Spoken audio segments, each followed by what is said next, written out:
Welcome to V3 news paper ముచ్చట కార్యక్రమంలో భాగంగా ఈరోజు వివిధ దినపత్రికల్లో వచ్చిన వార్తలను ఒకసారి చూద్దాం. ముందుగా ఈనాడు చూసినట్టయితే ఈనాడులో చలికి సంబంధించిన వార్తను ఇవ్వడం జరిగింది. చలి చంపేస్తోంది. ఈ ఉత్తర ఈశాన్య రాష్ట్రాల నుంచి శీతల గాలులు ఉధృతి. హైదరాబాద్లో 5 డిగ్రీలు, మెదక్లో 8 డిగ్రీలు అంటూ చలి తీవ్రతకు సంబంధించిన వార్తను ఇవ్వడం జరిగింది. మరో వార్తగా కేసీఆర్కు సంబంధించిన వార్తను ఇవ్వడం జరిగింది. ప్రాజెక్టుల బాట, కాళేశ్వరం ఎస్ఆర్ఎస్పీ పనులు పరిశీలించనున్న ముఖ్యమంత్రి కేసీఆర్ అంటూ వార్తను ఇవ్వడం జరిగింది. 3 లేదా 4 తేదీన సమీక్ష అనంతరం మరోసారి పర్యటన. మరో వార్తగా ఇవ్వడం జరిగింది. మృణాల్ సేన్ కన్నుమూత అంటూ మరో వార్త ఇవ్వడం జరిగింది. భారతీయ సినిమా విశ్వవేదికపై సగర్వంగా యువతను ఆకట్టుకునే వార్త. మెల్బోర్న్ మనదే, 3వ టెస్టులో భారత్ ఘన విజయం అంటూ ఒక వార్తను ఇవ్వడం జరిగింది. క్రికెట్కి సంబంధించిన సిరీస్ జరుగుతుంది ఆస్ట్రేలియాలో, దీనికి సంబంధించిన వార్తను ఇవ్వడం జరిగింది. మరో వార్త, బీసీ రిజర్వేషన్లు ఆర్డినెన్స్ రద్దు చేయాలి, ముఖ్యమంత్రి అఖిలపక్షాన్ని ఢిల్లీకి తీసుకెళ్లాలంటూ ప్రతిపక్ష నాయకులకు సంబంధించిన అంశాన్ని ప్రస్తావించడం జరిగింది. 34% అమలు చేయాలి ఉత్తమ్ కుమార్ రెడ్డి, బీసీలకు అన్యాయం కోదండరాం, ఉద్దేశపూర్వకంగానే తగ్గించారు ఆర్ కృష్ణయ్య. పలు రాజకీయ పార్టీలు 112 బీసీ కుల సంఘాల సమావేశం. ఈ సమావేశంలో తీర్మానం చేశారు ఢిల్లీకి తీసుకెళ్లాలి అంటూ ఒక ప్రకటన చేయడం జరిగింది. మరోవైపు డీజీపీకి సంబంధించిన అంశాన్ని ఒకటి ఇవ్వడం జరిగింది. నేరాలు తగ్గుముఖం, అదుపులోనే శాంతి భద్రతలు, పెరిగిన అత్యాచారాలు, సాంకేతిక వినియోగంపై ప్రధాన దృష్టి. గత ఏడాదితో పోలిస్తే పరిస్థితి ఆశాజనకం, డీజీపీ మహేందర్ రెడ్డి వెల్లడి, వార్షిక నివేదిక విడుదల అంటూ వార్తనివ్వడం జరిగింది. మరోవైపు కేటీఆర్ వార్తని ఇవ్వడం జరిగింది. అందరినీ హక్కున చేర్చుకుంటాం, హైదరాబాద్ అన్ని ప్రాంతాల వారిది, గెలుపుతో బాధ్యత రెట్టింపైంది, ఆ 26 బీసీ కులాలకు న్యాయం చేస్తాం. కుకట్పల్లి సికింద్రాబాద్ విజయోత్సవ సభలో తెరాస కార్యనిర్వాహక అధ్యక్షుడు కేటీఆర్ అంటూ కేటీఆర్ వార్తను ఇవ్వడం జరిగింది. మరోవైపు కేసీఆర్కు కౌంటర్ ఇచ్చిన చంద్రబాబు. మొన్న జరిగిన ప్రెస్ మీట్లో కేసీఆర్ చంద్రబాబుపై ఫైర్ అయిన విషయాన్ని, నిన్న చంద్రబాబు ప్రెస్ మీట్ పెట్టి కేసీఆర్కు కౌంటర్ ఇచ్చిన విషయాన్ని ఇక్కడ ప్రధానంగా ప్రస్తావించడం జరిగింది. 3 మోడీల దాడి అంటూ, number 1 Narendra Modi, middle Modi KCR, junior Modi Jagan అంటూ చంద్రబాబు కౌంటర్ ఇవ్వడం జరిగింది. కావాలంటే 3 కలిసి పోటీ చేయండి, ఎవరు అడ్డుపడ్డారు, కేసీఆర్పై తీవ్రంగా ధ్వజవచ్చిన ఏపీ ముఖ్యమంత్రి అంటూ ఈనాడులో ఇవ్వడం జరిగింది. మరోవైపు రోజులాగే ఈనాడులో ఈరోజు కూడా స్వాగతం 2019 అంటూ వార్తా కథనాన్ని ప్రత్యేక విశ్లేషణను ఇవ్వడం జరిగింది. ఈ టైం మీదే అంటూ వార్తను ఇవ్వడం జరిగింది. సారీ, నాకు టైం లేదు, ఆలస్యంగా వచ్చినందుకు క్షమించండి, డెడ్లైన్ అందుకోలేనేమోనని భయంగా ఉంది. ఈ రోజుల్లో ఎవరిని కదిపినా వినిపించే మాటలు ఇవి. ఉరుకుల పరుగుల యుగం సృష్టించిన జీవన అనివార్యత ఇది. కాలం వంతెనపై మంచి కాంతిమయ జీవితాన్ని అందుకునేందుకు మనిషి పడుతున్న ఆరాటం ఇది. ఒక్కో క్షణాన్ని సద్వినియోగం చేసుకునే తీరు మన భవితవ్యాన్ని నిర్దేశిస్తుంది. సమయంతో సంబంధం లేకుండా ఏ పని జరగదు. అంతటి విలువైన సమయాన్ని మనం ఎంత సమర్థంగా వినియోగించుకుంటున్నాం, ఎంతటి ప్రణాళికాబద్ధంగా అడుగులేస్తున్నాం అని ఆత్మశోధన చేసుకోవాల్సిన సమయం ఇది. 2019 స్వాగతం పలుకుతూ ప్రత్యేక కథనాన్ని ఈనాడు ప్రచురించింది. టైం గురించిన ఎలా వివరించాలనే విషయాన్ని ఈనాడు ప్రస్తావించింది. ఇది ఈనాడులో వచ్చిన ప్రధాన వార్తలు. మొదటి పేజీలో మరో పత్రికను చూసినట్టయితే ఆంధ్రజ్యోతిలో ఈరోజు చూసినట్టయితే చంద్రబాబుకు సంబంధించిన వార్తను ప్రధానంగా ప్రస్తావించడం జరిగింది. ముసుగెందుకు, కేసీఆర్, జగన్, మోడీ 3 కలిసి పోటీ చేయండి, ఎన్నికలకు వెళ్తే ఎవరేంటో జనం తెలుస్తారు. ఈఎస్ఐ కేసు నుంచి కేసీఆర్కు మోడీ తప్పించారు, ఆయన బ్లాక్మెయిల్తో చెప్పినట్టల్లా అడుగుతున్నారు. ఏపీలో మొహన్ చెల్లకే కేసీఆర్తో నన్ను తిట్టించారు. జగన్కు తెలంగాణలో కాంట్రాక్టులు, ఎన్నికలకు 500 కోట్లు ఇస్తారేమో, ఫస్ట్ ర్యాంకర్ మిమ్మల్ని కాపీ కొడతారా, మా అభివృద్ధి చేస్తే నీకు భయం, అక్కడ భూసేకరణ ఘర్షలు, ఇక్కడ నన్ను నమ్మి 33,000 ఎకరాలు ఇచ్చారు, నీ ఇంటికి 300 కోట్ల, మా రాజధానికి 1500 కోట్లు చాలా, మోడీకి నీ వకాల్తా ఏంటి, అన్నీ వదిలేస్తే వస్తే అపహాస్యం చేస్తావా, ఏంటి బ్లాక్మెయిల్, నువ్వు ఒక కేసు పెడితే నేను 4 పెడతా, అసభ్యకరంగా మాట్లాడతావా, రాజకీయాల్లో ఉందాతనం ఉండాలి, ఎన్టీఆర్ను ఏదో చేశానన్నావు, ఇప్పుడు నువ్వు నాతో లేవా, అప్పుడు నాతో నువ్వు లేవా, ముఖ్యమంత్రి కేసీఆర్పై ఆంధ్రప్రదేశ్ సీఎం చంద్రబాబు ధ్వజం అంటూ కౌంటర్కు సంబంధించిన వార్తను ఇవ్వడం జరిగింది. మరోవైపు ఇందులోనే దాని పక్కనే మరొక వార్త, టీఆర్ఎస్ వర్కింగ్ ప్రెసిడెంట్ కేటీఆర్ రాజధానిలో విజయోత్సవ ర్యాలీ అంటూ వార్తను ఇవ్వడం జరిగింది. మరోవైపు ప్రముఖ బెంగాలీ దర్శకుడు మృణాల్ సేన్ కన్నుమూత అంటూ వార్తను ఇవ్వడం జరిగింది. ఏడాదికి కనిష్టానికి పెట్రోల్ ధర, 9 నెలల కనిష్టానికి డీజిల్, 2 నెలల్లో పెట్రోల్ ధర ₹19.79 తగ్గుదల అంటూ వార్తను ఇవ్వడం జరిగింది. మరోవైపు కోర్టుకెళ్ళింది టీఆర్ఎస్ఏ, పిటిషన్ వేసింది ఆ పార్టీ నాయకుడే, కేసీఆర్ చెప్పినవన్నీ పచ్చి అబద్ధాలు, 34% రిజర్వేషన్లు ఇవ్వాల్సిందే, కాంగ్రెస్ హయాంలో ఇచ్చాం కదా, ఇప్పుడు మీరు ఎందుకు ఇవ్వరు? ఉత్తమ్. ఆర్డినెన్స్ ఉపసంహరించుకోవాలి. బీసీ సంఘాల అఖిల పక్షంలో వక్తలు. రిజర్వేషన్స్ పంచాయతీరాజ్కు సంబంధించిన అఖిలపక్ష సమావేశం జరిగింది. ఈ అఖిలపక్ష సమావేశంలో వివిధ పార్టీల నాయకులు, కుల సంఘాల నాయకులు పాల్గొన్నారు. కోర్టుకెళ్ళింది టీఆర్ఎస్ఏ అంటూ వీళ్ళు ప్రకటన చేయడం జరిగింది. మరోవైపు నియంత్రణలో శాంతి భద్రతలో 5% తగ్గిన నేరాలు, హత్యల్లో 4%, స్నాచింగ్ 43% తగ్గుదల, పెరిగిన రేపులు, కిడ్నాప్లు, జిల్లాల్లో భరోసా కేంద్రాలు. 2019లో రాష్ట్రమంతటా ఒకే తరహా పోలీసింగ్. డీజీపీ మహేందర్ రెడ్డి నివేదికను బయటపెట్టారు. ఈ విషయాన్ని ఆంధ్రజ్యోతి ప్రధానంగా ప్రస్తావించింది. మరోవైపు భారీగా న్యాయాధికారుల బదిలీ. 115 మంది ఇరు రాష్ట్రాలకు మార్పిడి, 10 మంది ఆయా రాష్ట్రాల్లోనే బదిలీ, 36 మంది జిల్లా జడ్జీలు ఏపీకి, ఆంధ్ర నుంచి 21 మంది తెలంగాణకు, ఉమ్మడి రిజిస్ట్రార్ జనరల్ ఏజీ ఏపీకి అంటూ వార్తను ఆంధ్రజ్యోతి ప్రధానంగా మొదటి వార్తలో ప్రచురించిన వార్తలు ఇవి. మరో పత్రికను తీసుకున్నట్టయితే సాక్షిలో ప్రధానంగా సంక్రాంతికి సంబంధించిన అంశాన్ని ప్రస్తావించడం జరిగింది. సంక్రాంతికి ఊర్లలోకి వెళ్ళే వాళ్ళు ఎలా కష్టాలు పడుతున్నారు అనే వార్తను ప్రచురించడం జరిగింది. సంక్రాంతికి 30 లక్షల మందిగా సొంతూళ్లకు సిటీకి చక్రాలు కావాలి. గతం నుంచి పాఠాలు నేర్వని ప్రజా రవాణా సంస్థ. ప్రత్యేక ఛార్జీల పేరుతో రవాణా సంస్థల దోపిడీ. రైలు ఛార్జీలు 4 ఆర్టీసీ 50% పెంపు. ప్రైవేటు ట్రావెల్స్ దోపిడీకి ఆకాశమే అద్దు. 10 రెట్లకు పైగా వసూలు చేస్తున్న ట్రావెల్స్. పండక్కి ఊరెళ్లేందుకు జంకుతున్న సామాన్యుడు అంటూ పండక్కి ఊరికి వెళ్లాల్సిన వాళ్ళ బాధల్ని గురించి ఇందులో ప్రస్తావించడం జరిగింది. టీఎస్ఆర్టీసీకి నడపనున్న 4500 బస్సులు, ఏపీఎస్ఆర్టీసీ నడపనున్న 1000 బస్సులు అంటూ ఇవ్వడం జరిగింది. మరోవైపు కేసీఆర్కి సంబంధించిన వార్తను చెలో కాళేశ్వరం, కేసీఆర్ నయా సాల్ ముబారక్ అంటూ వార్తను ఇవ్వడం జరిగింది. రేపు Medigadda, Annaram, Sundilla barrage, pump house పరిధిలో కేసీఆర్ పర్యటన. జనవరి 2న ఎస్ఆర్ఎస్పీ పునరుజ్జీవ పథకం పనుల పరిశీలన. జనవరి 3 లేదా 4వ తేదీన ప్రాజెక్టులపై పూర్తిస్థాయి సమీక్ష. మరోవైపు నేటి నుంచి ప్రాజెక్టుల పరిధిలో రిటైర్డ్ ఇంజనీర్ల పర్యటన. అనంతరం సీఎం కేసీఆర్కు నివేదన అంటూ ప్రాజెక్టులపై సంబంధించిన అంశాన్ని ఇవ్వడం జరిగింది.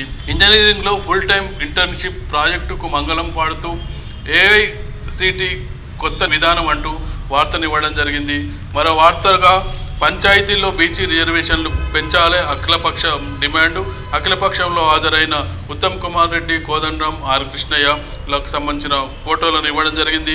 మరోవైపు నేరాలపై సీసీటీవీ కన్ను అంటూ మహేందర్ రెడ్డి విడుదల చేసిన రిపోర్టును ఇందులో ఇవ్వడం జరిగింది. ఇవి ప్రధానంగా సాక్షిలో వచ్చిన ప్రధాన వార్తలు మొదటి పేజీలో. మరో పత్రికను తీసుకున్నట్టయితే వెలుగులో పల్లె వేడెక్కింది అంటూ వార్తను ప్రత్యేక కథనాన్ని ప్రచురించడం జరిగింది. 4 కలిస్తే చాలు పంచాయతీ ఎన్నికల ముచ్చట్లే. పోటీకి యువకులు, మహిళల ఉత్సాహం. ఉద్యోగాలు వదిలి మరీ ఊళ్ళ బాట. కొత్త పంచాయతీలు, రిజర్వేషన్ల ఖరారుతో జోష్. పంచాయతీ ఎలక్షన్లకు సంబంధించిన దృశ్యం కనబడుతుంది. ఇక్కడ నోటిఫికేషన్ వస్తుంది. ఈ నెల జనవరిలో కానీ ఫిబ్రవరిలో కానీ ఎన్నికలు అయ్యే అవకాశం ఉంది. కేసీఆర్ ప్రాజెక్టుల బాట అంటూ మరొక వార్తను ఇవ్వడం జరిగింది. కొత్త ఏడాది తొలి రోజే టూర్ మొదలు పెడుతున్న సీఎం. రేపు కాళేశ్వరం, ఎల్లుండి ఎస్ఆర్ఎస్పీ పునరుజ్జీవ పథకాలపై సమీక్ష. 2వ దశలో రంగారెడ్డి, డిండి, సీతారామ ఎత్తిపోతల పథకాలపై వేగంగా పూర్తి చేయడమే లక్ష్యంగా పర్యటనలు. నేటి నుంచి ప్రాజెక్టులను సందర్శించనున్న రిటైర్డ్ ఇంజనీర్ల బృందం. పనుల తీరు పరిశీలించి ముఖ్యమంత్రికి నివేదిక అంటూ వార్తను ఇవ్వడం జరిగింది. మరోవైపు వెలుగులో చంద్రబాబుకు సంబంధించిన వార్తను ఇవ్వడం జరిగింది. కేసీఆర్ హుందాగా మాట్లాడలేదు. ఏపీ సీఎం చంద్రబాబు విమర్శ. ఆయన భాష అసభ్యంగా ఉంది. హుందాతనం కోల్పోయి కామెంట్లు చేశారు. మోడీ కోసమే కేసీఆర్, జగన్ పనిచేస్తున్నారు. ఏపీకి వస్తానంటున్నారు. రండి ప్రచారం చేసుకోండి అంటూ చంద్రబాబు కౌంటర్ ఇచ్చిన విషయాన్ని ఇక్కడ ప్రధానంగా ప్రస్తావించడం జరిగింది. మరోవైపు మనం చెప్తే ఢిల్లీ వినాలే. రాష్ట్రంలో 16 లోక్సభ సీట్లు గెలుచుకుంటాం. కేంద్రంలో మనమే కీలకంగా వ్యవహరించాలి. కేసీఆర్ పాలన పథకాలు దేశానికి ఆదర్శం అంటూ కేటీఆర్ కూకట్పల్లి, సికింద్రాబాద్ నియోజకవర్గ విజయోత్సవ సభలో ప్రస్తావించిన అంశాన్ని ఇందులో ప్రధానంగా ఇవ్వడం జరిగింది. మరోవైపు వైభవంగా కుమరవెల్లి మల్లన్న లగ్గం అంటూ వార్తలు ఇవ్వడం జరిగింది. ఇది వెలుగులో వచ్చిన ప్రధాన వార్తలు మొదటి పేజీలో. మరో పత్రికను తీసుకున్నట్టయితే మన తెలంగాణలో పెద్ద వార్తగా యాచించడం కాదంటూ ఢిల్లీని శాసిద్దాం. 16 ఎంపీ సీట్లు గెలిస్తేనే ఇది సాధ్యం అంటూ కేటీఆర్కి సంబంధించిన వార్తను ఇవ్వడం జరిగింది. రేపటి నుంచి ప్రాజెక్టుల బాట. కాళేశ్వరం సందర్శనతో ప్రారంభించిన సీఎం కేసీఆర్ అంటూ వార్తను ఇవ్వడం జరిగింది. ఫెడరల్ ఫ్రంట్కు అఖిలేష్ ప్రశంస. త్వరలోనే కేసీఆర్ను కలుసుకుంటా అని ప్రకటన. ఇప్పటి వరకు కేసీఆర్ ఫెడరల్ ఫ్రంట్కు బహిరంగ మద్దతు ప్రకటించిన నాయకుడు అఖిలేష్ యాదవ్గా చెప్పొచ్చు. ఎందుకంటే కేసీఆర్ నవీన్ పట్నాయక్ వద్దకు వెళ్ళాడు, మమతా బెనర్జీ దగ్గరికి వెళ్ళారు, కానీ వాళ్ళు బహిరంగంగా ఇప్పటి వరకు కేసీఆర్కు మద్దతు ప్రకటించలేడు. మద్దతు ప్రకటించిన ఏకైక నాయకుడు అఖిలేష్ యాదవ్ అని చెప్పొచ్చు. మరోవైపు న్యాయమూర్తుల కేటాయింపు అంటూ వార్తను ఇవ్వడం జరిగింది. విశ్వవిఖ్యాత దర్శకుడు మృణాల్ సేన్ ఇక లేరు అంటూ మరొక వార్తను ఇవ్వడం జరిగింది. కులాంతర పెళ్లి చేసుకొని పరువు తీశాడంటూ ఓ భర్త హత్య, హైదరాబాద్ తిరుమలగిరిలో మరో పరువు దారుణం అంటూ వార్తను ఇవ్వడం జరిగిందని. మరో ఇంట్రెస్టింగ్ న్యూస్, డైలీ ఇబ్బంది పడుతున్న వార్త, వణుకుతున్న రాష్ట్రం, రికార్డు స్థాయిలో పడిపోయిన ఉష్ణోగ్రతలు. ఆదిలాబాద్లో 3 డిగ్రీలు, సిరిపూర్లో 3.6, బిక్నూర్లో 4 డిగ్రీలు, సాధారణ స్థాయి కంటే 5 డిగ్రీలు తక్కువ నమోదు అంటూ వార్తను ఇవ్వడం జరిగింది. ఇందులోనే నేడు రాజ్యసభకు తలాక్ బిల్లు, హామీతుమ్మికి పాలక ప్రతిపక్షాలు సిద్ధమంటూ ఇవి మన తెలంగాణలో ఇచ్చిన ప్రధాన వార్తలు. మరో పత్రికను చూసుకున్నట్టయితే నమస్తే తెలంగాణ. నమస్తే తెలంగాణలో సీఎం కేసీఆర్ ప్రాజెక్టుల యాత్ర, రేపు ఎల్లుండి కాళేశ్వరం పనుల పరిశీలన అంటూ వార్తను ఇవ్వడం జరిగింది. ఒక శకం ముగిసింది, సుప్రసిద్ధ సినీ దర్శకుడు మృణాల్ సేన్ అస్తమయం అంటూ వార్తను ప్రచురించడం జరిగింది. ఢిల్లీని శాసిద్దామంటూ కేసీఆర్ ప్రకటించిన విషయాన్ని ఇందులో ప్రస్తావించడం జరిగింది. 16 పార్లమెంటు స్థానాలను గెలిస్తే అది సాధ్యమే, టీఆర్ఎస్ శ్రేణులకు వర్కింగ్ ప్రెసిడెంట్ కేటీఆర్ పిలుపు అంటూ, రాష్ట్రంలో తగ్గిన నేరాలు అంటూ మరొక వార్తను ఇవ్వడం జరిగింది. ఇది నమస్తే తెలంగాణలో వచ్చిన ప్రధాన వార్తలు. ఇవి వివిధ దినపత్రికల్లో వచ్చిన వార్తలు. వీటిని విశ్లేషించే ముందు ఒక చిన్న బ్రేక్ తీసుకుందాం. ఇప్పుడు ఒక break.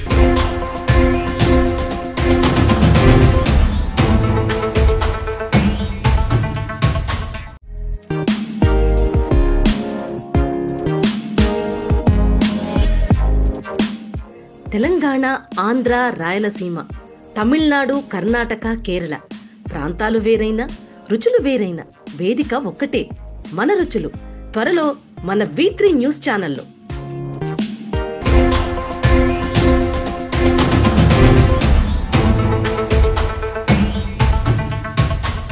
Welcome back to paper ముచ్చట కార్యక్రమం. ఈరోజు వివిధ దినపత్రికల్లో వచ్చిన వార్తల్ని ఒకసారి విశ్లేషిద్దాం. వెంకటేష్ గౌడ్ గారు ఉన్నారు, అతను అడిగి పేపర్ ముచ్చట కార్యక్రమంలో విశ్లేషించుదాం. సార్ నమస్తే. సార్ నమస్తే అండి. ఒక 2 డేస్ 3 డేస్ నుంచి మనం చూస్తున్నాం, అంటే కేసీఆర్ కౌంటర్ వేయడం, కేసీఆర్ చంద్రబాబును విమర్శించడం, చంద్రబాబు మళ్ళీ కేసీఆర్ని విమర్శించడం. చివరికి చంద్రబాబు ఏమన్నాడంటే అసలు మోడీ కనుసన్నల్లోనే కేసీఆర్ పనిచేస్తున్నాడు, మోడీ రెండో మోడీ, జగన్ జూనియర్ మోడీ అంటూ ఒక విమర్శ చేశాడు. దీనిపై మీ స్పందన ఏంటి? ఇప్పుడు గతంలో మోసింది మరి చంద్రబాబు నాయుడు కదా, నరేంద్ర మోడీ గారిని. ఇప్పుడు ఏ రాష్ట్ర ప్రజల గురించి ఆ రాష్ట్ర ముఖ్యమంత్రులు జనరల్గా కేంద్రంతో ఓ సహకారం తీసుకున్న దిశలో సత్సంబాలు ఏర్పరచుకుంటారు. అదే దిశలో కేసీఆర్ గారు కూడా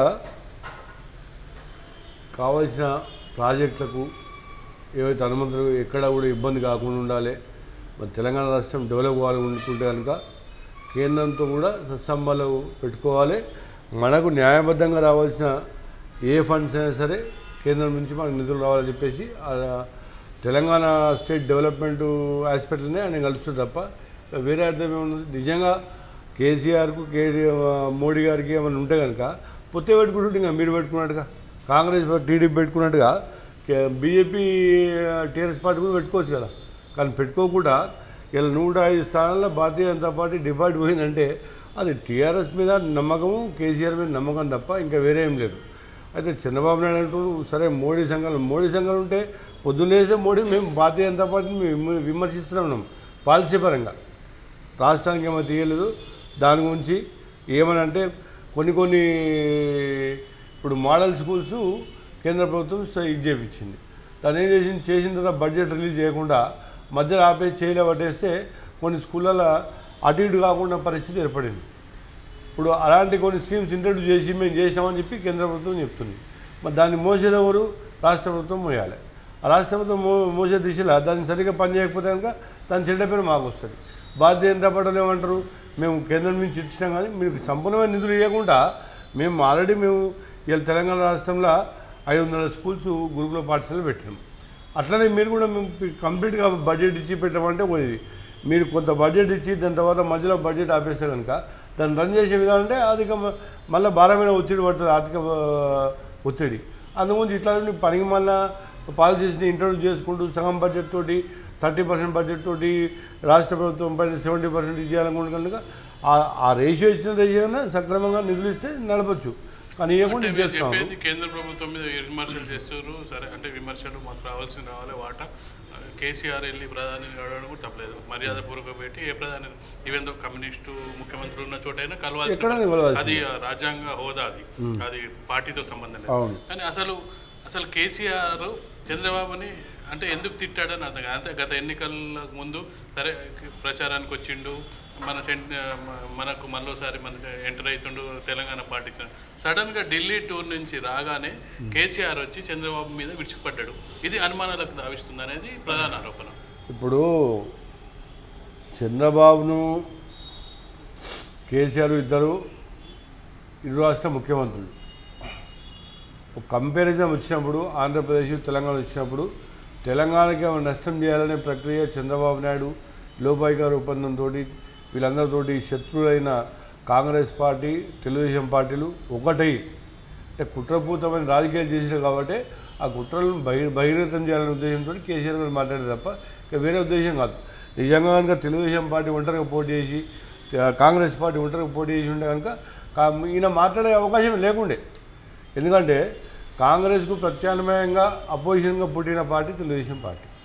మరి అట్లాంటి బద్ధ శత్రువులాగా 50 సంవత్సరాలు గత 20-30 సంవత్సరాల నుంచి మొత్తం వ్యతిరేకిస్తున్న పార్టీలు ఇద్దరు ఒకటైపోయి కావాలని చెప్పేసి తెలంగాణను డెవలప్మెంట్ ఆపడం కోసం ప్రయత్నం చేసి చంద్రబాబు నాయుడు కుట్రపూరితమైన రాజకీయం చేసినది మా అభియోగం మాకు.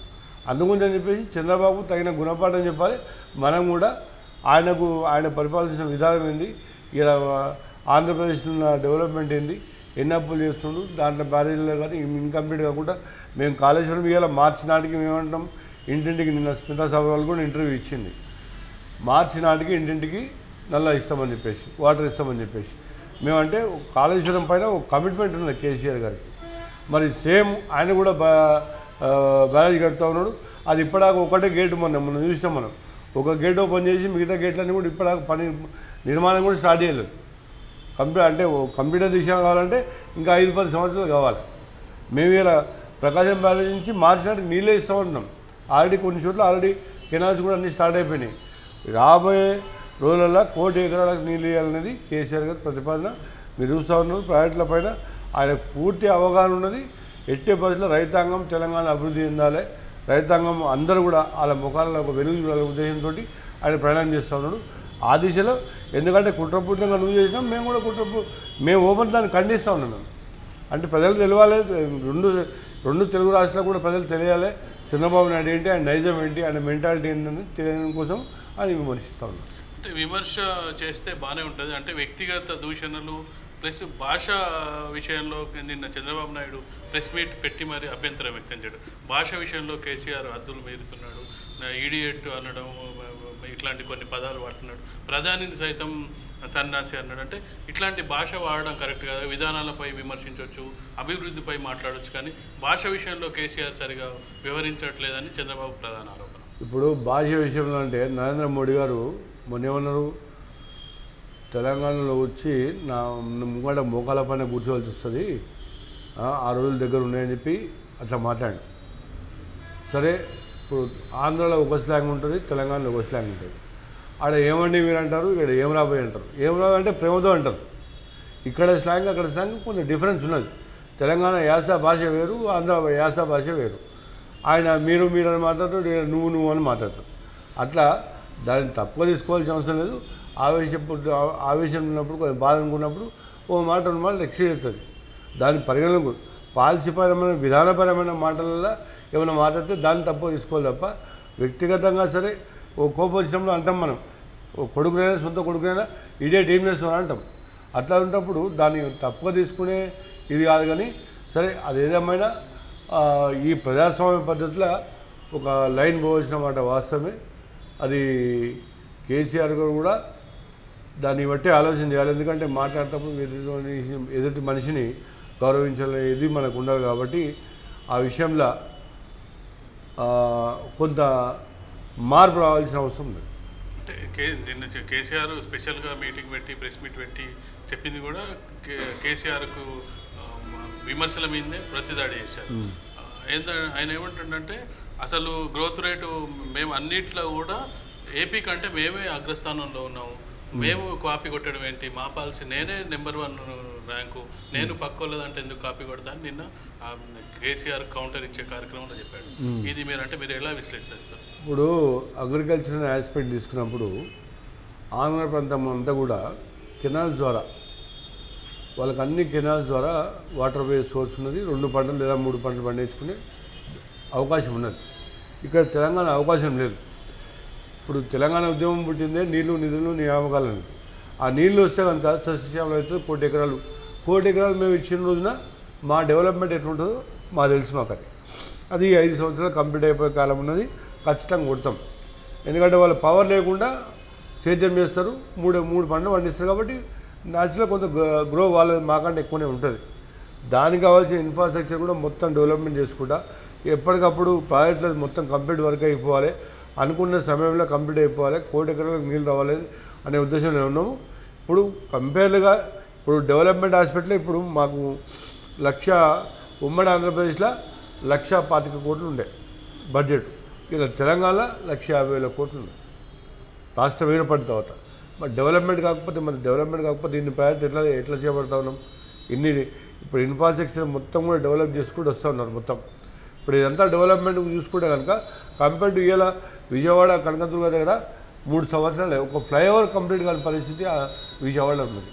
మళ్ళీ అలాంటివి ఎన్నో ఇప్పుడు ఇవాళ కొత్తగా వచ్చాయని చెప్పండి. అక్కడ కొత్తగా వచ్చింది ఏం లేదు. అమరావతి పేరుకు అమరావతి స్కైప్లో చూపించేసి ఒక లేని ఉన్నట్టుగా చూపించి చంద్రబాబు నాయుడు డెవలప్మెంట్ అనుకుని డెవలప్మెంట్ అంటే ఆంధ్రప్రదేశ్ రేపు పొద్దుగాల తీర్పు ఇస్తారు కదా.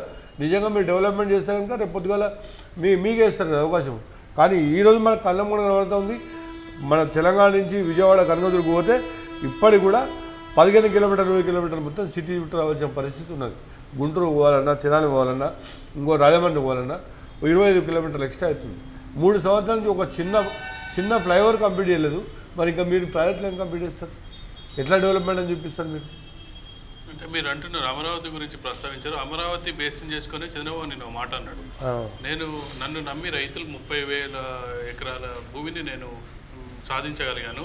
కేసీఆర్ సొంత నియోజకవర్గంలో ప్రాజెక్టు కోసం అక్కడ ధర్నాలు జరిగినాయి, లాఠీ చార్జీలు జరిగినాయి, కాల్పులు జరిగినాయి. అంటే నా మీద ఎంత నమ్మకం ఉంది ప్రజలకు, కేసీఆర్ మీద అంత నమ్మకం లేదు అనే విషయాన్ని ఆయన ప్రస్తావించారు. ఇప్పుడు చంద్రబాబు నాయుడు ఎప్పుడైనా ఏం చేస్తారంటే ఎక్కడైతే కొత్త లాంచింగ్ వస్తుందో వాళ్ళ సామాజిక వర్గానికి ఫస్టే ఇంటిమేట్ చేసి అందరు ఈ ప్రాంతంలో మొత్తం ల్యాండ్స్ కొనేసేయండి, ఎందుకంటే ఈ ప్రాజెక్ట్ వస్తుంది కాబట్టి వస్తే రేట్లు పెరిగిపోతాయి, మనం లాభసాటి వ్యాపారం చేసుకోవచ్చు అనేది గతంలో కూడా. ఇప్పుడు హైటెక్ సిటీ వైపు చూస్తే కూడా మొత్తం దాని పరిసర ప్రాంతాల్లో మొత్తం కమ్మ సామాజిక వర్గం సంబంధించినవి. అట్లా అక్కడ అమరావతిలో కూడా వేరే చోట ఇప్పుడు ఒంగోలు ఆ ప్లేస్లో కూడా ఫస్ట్ అనుకున్నారు.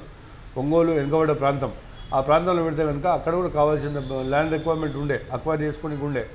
అక్కడ పెట్టకుండా అమరావతి ఎందుకుంటే అంటే అమరావతిలో గుంటూరు చుట్టుపక్కల ప్రాంతంలో కూడా కమ్మ సామాజిక వర్గంలో ఉన్నారు.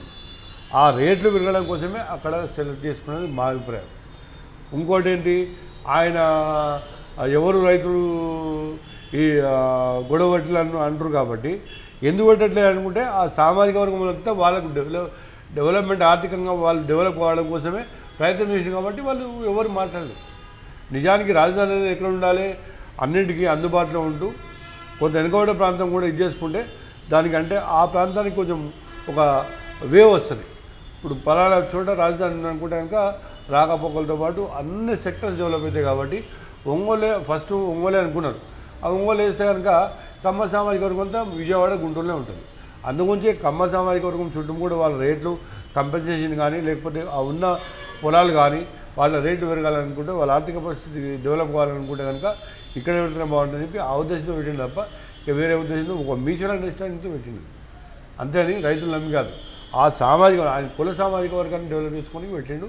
వాళ్ళందరూ వాళ్ళే ఉండరు కాబట్టి, ఎక్కువ రైతులు వాళ్ళే ఉండరు కాబట్టి వాళ్ళందరూ బాగుపడుతున్నారు.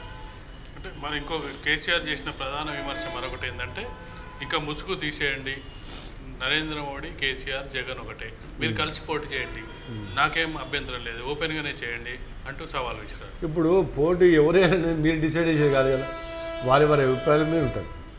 కొన్ని చోట్ల మనం ఎన్నికల ప్రచారానికి పోతాము, ఒక పార్టీకి నాకు ఒక అలయన్స్ ఒక కామన్ మ్యూచువల్ అండర్స్టాండింగ్ ఉన్నప్పుడు ఒక మనిషికి ఒక పార్టీకి సహాయం చేయడానికి, లేకపోతే మనకు రేపు పొద్దుగాల అలైడ్ పార్టీస్ ఏమైనా మనకు పనికొచ్చాయి అనుకున్నప్పుడు పోతాము, ఇది చేస్తాం తప్ప మేము పోటీ చేయాలనుకుంటే గతంలో చాలాసార్లు లక్షల మంది కేసీఆర్కి అభిమానులు ఉన్నారు. ఈవెన్ మీరు చూస్తే శ్రీకాకుళం కానీ, రాజమండ్రి కానీ, ఇలా విజయవాడ కానీ, నెల్లూరు కానీ అలాంటి ప్రాంతాల్లో చాలామంది లక్షల మంది అభిమానులు కేటీఆర్ కానీ కేసీఆర్ కానీ చాలామంది అభిమానులు ఉన్నారు. రమ్మని కూడా ప్రెజర్ చేస్తున్నారు పోటీ చేయమని కూడా. కానీ మేము పోటీ చేసే దిశలో లేము. ఒక మంచి సమాజం అంటే మీరు మాకు వ్యతిరేకం చేసి మమ్మల్ని నష్టపరచాలనే మీకు భావం ఉన్నప్పుడు కామన్గా ఇంకొక వ్యక్తికి ఎవరైతే మాతో అలర్ట్ ఉన్నాడో వాళ్ళకి సపోర్ట్ చేయడం సహజం. కానీ మీరు పోటీ ఏమని ఆయన కలిసి చేయండి, ఈయన కలిసి చేయండి, మీరు ఎవరు చెప్పని మేము చేసినట్టే మేమే చేస్తాము.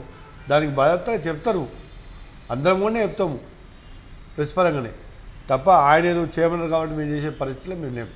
అంటే ఇంకొక మరో కమెంట్ కూడా చేసిండు చంద్రబాబు, కేసీఆర్ ఒక కేసు పెడితే నేను 4 కేసులు పెడతా అన్నాడు. 4 కేసులు ఏంటో అని చెప్పలేదు. బట్ నరేంద్ర మోడీ ప్రధానితో కుమ్మక్కై పాస్పోర్ట్ కేసు నుంచి బయటపడ్డాడు అనేది ఒక కామెంట్ చేసిండు. అది ఎంతవరకు నిజం అనేది తెలియదు. బట్ అంటే 4 కేసులు ఏంటి అనుకుంటున్నారు మీరు?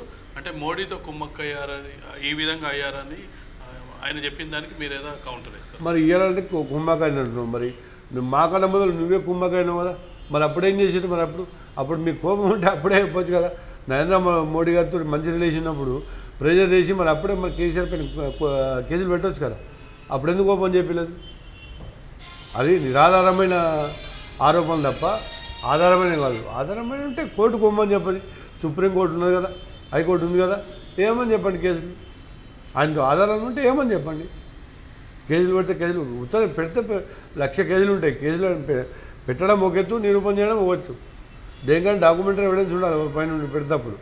మామూలుగా పోలీస్ స్టేషన్కి వచ్చి ఒక కంప్లైంట్ ఇస్తాము, లేదా కోర్టుకు రిట్ పిటిషన్ దాఖలు చేస్తాము. అవునా కాదని టైం పడుతుంది. కానీ డాక్యుమెంటరీ ఎవిడెన్స్ ఉండి డాక్యుమెంట్ ప్రజల ముందు పెట్టండి. ఇదే మీడియా సమాజం మళ్ళీ పెట్టేసి నేను ఏం డాక్యుమెంట్స్ ఉన్నా చూపించండి, ఏం కేసు పెడతారో చెప్పండి. మరి మీకు దమ్ము ధైర్యం ఉంటే.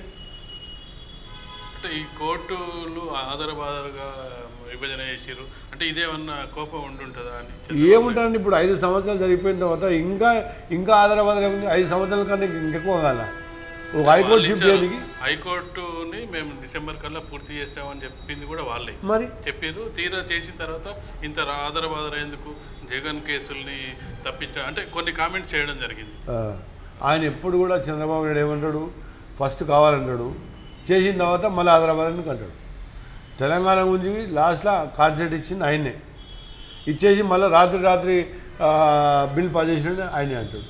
ఈ ఇయర్ కూడా డిసెంబర్ కల్లా కంప్లీట్ చేస్తాను ఆయన అన్నాడు. మళ్ళీ అలా డిసిషన్ తీసుకుంటే మళ్ళీ హైదరాబాద్ ఎందుకోడు. 5 సంవత్సరాలు సరిపోదండి. ఒక హైకోర్టు డివిజన్ చేసి వాళ్ళ స్టేట్ తీసుకోవడానికి 5 సంవత్సరాల కాలం కానీ ఎక్కువ ఏం కావాలి? మీరు తీసుకోవాల్సిందే ఒక బిల్డింగే కదా, దానికి హైకోర్టు కావాల్సిందే ఒక ప్రాంగణమే కదా. ఆ ప్రాంగణం ఏర్పాటు చేసుకొని ఇంకా 5 సంవత్సరాల కంటే ఎక్కువ ఏం కావాలి ఇంకా. థ్యాంక్ యూ వెంకటేష్ గారు, V3 న్యూస్కి వచ్చినందుకు. పేపర్ ముచ్చట కార్యక్రమం ఇది. ఈరోజు పేపర్ ముచ్చట కార్యక్రమం. తిరిగి రేపటి కార్యక్రమంలో కలుసుకుందాం. సెలవు.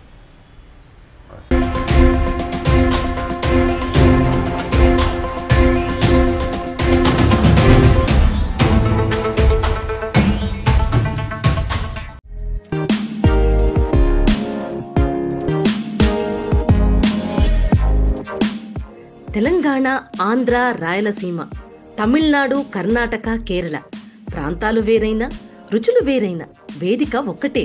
మన రుచులు త్వరలో మన V3 న్యూస్ ఛానల్లో.